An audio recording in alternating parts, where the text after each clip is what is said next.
Tony's Topics. What's happening, folks? My name is Tony. Welcome to Tony's Topics. What do I want to talk about today? The NBA.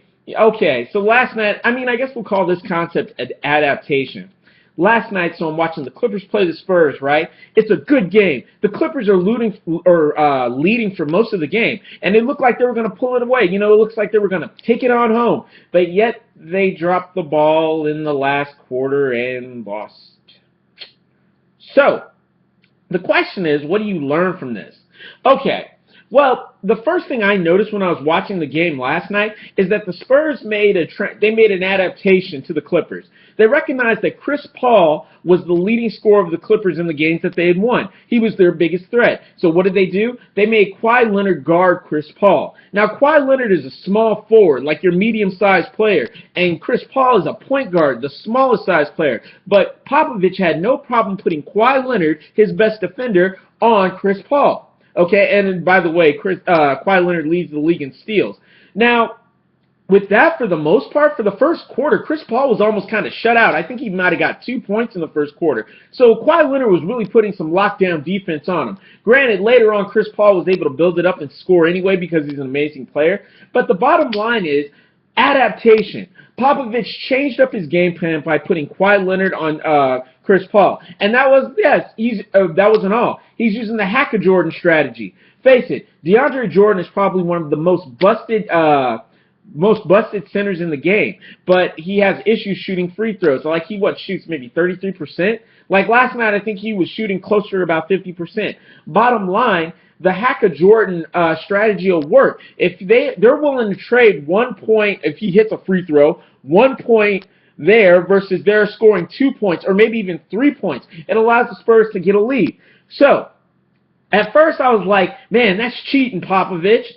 But no, it's not. It's just a good strategy. Think about this, right? Anybody on that floor has made it all the way to the NBA.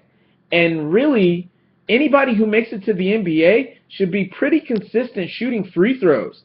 You went through all of junior high school basketball, all of high school basketball, all of college basketball. Now you're in the pros.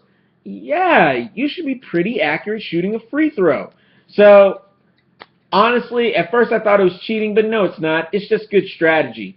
And Popovich is using it. He's using it at the right times, and that's why he's up 3-2 in the series. Now, make no doubt, I think the Clippers have every bit to take this series from them. I think they have extremely good players. I think the Spurs are completely beatable. The lead scorer for the Spurs is Kawhi Leonard, and Kawhi Leonard's going to get about 20 points. Really, if you play good defense on him, Kawhi Leonard will get 20 points, some rebounds, some assists, or whatever, right? But he's their lead scorer, so it's not like you got to worry about a Durant getting 30 or somebody getting 40. Not too much. Not if you play them defensively correctly. So, what I'm wondering is, why haven't the Clippers made any adjustments whatsoever? And I know what the answer is. Doc Rivers hasn't adjusted anything all year. Why start now in the playoffs? You're just going to throw away the game, which is why I'm thinking next year, after this series is over, because it's looking like the Clippers are going to lose, after this series is over, Doc Rivers needs to be the president of the Clippers, but he definitely doesn't need to be the coach, because he doesn't adapt. I've been talking about playing Blake Griffin at small forward all year. Sometimes at power forward, Blake Griffin, on most times, he's a monster. But occasionally, he'll be matched up against somebody who he just can't handle, like LaMarcus Aldridge or Zach Randolph. They'll just get the better of Blake at that position. And Blake Griffin is fast enough that I think he can move out to small forward and still be dominant in the game. So I don't see why you do it, why Doc Rivers hasn't done it, especially in this matchup.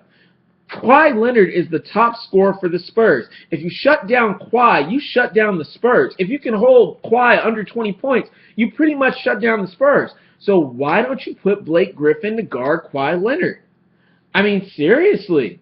And then on top of that, why isn't Spencer Hawes not getting any play at all, Doc? Really, you got a guy who averages 13 points a game. He's a really good player. He should be in your big man rotation anyway, but you're not giving him any minutes at all because you're obsessed with playing Matt Barnes at small forward, who's doing an okay job holding Kawhi Leonard. He's doing a decent job. I mean, he's gotten better at it. That first game, or what was that game when Kawhi got 28 points? Make no doubt, Matt Barnes has definitely made improvements. But the bottom line is a lot of times Matt Barnes is missing shots or he's not taking shots when he's wide open to take them. Sorry. Put Spencer Hawes in at power forward. You know, Spencer Hawes, DeAndre Jordan, Glenn Davis in your three-man rotation in your bigs positions, and move Blake Griffin out to small forward to stop Kawhi Leonard. If you want to win this thing, that is. I mean, if you want to win this thing. You know, because otherwise Kawhi Leonard's just going to have a field day on you. I mean, I hope that you would have learned from last year with OKC, but this is really Doc Rivers' downside. Doc Rivers is an amazing finder of talent. Like, he went from the Celtics with, you know, Paul Pierce, Kevin Garnett, Ray Allen, and Rajon Rondo. He left that squad. Well, you know, Ray Allen had already left for Miami, but he left that squad, and then he went to the Clippers, another very loaded team. But when it comes to making adjustments, this is not Doc Rivers' strong suit. Now, granted, he worked all year to get his son to get some play time and be able to, you know, be recognized in the league. Good job. But at the same time, dude should be used as a backup. I mean, probably behind Chris Paul, really. And I've said in other episodes, he should split the time with Matt Barnes. But the bottom line is this. If you don't stop Kawhi Leonard, this series is already over. That's my time. That's my topics. Oh, wait. There was another guy who didn't adapt. I think his name was Eric Spoelstra. Yeah, that guy didn't like playing two bigs either. Wonder how he's doing. Oh, wait. Tony's Topics.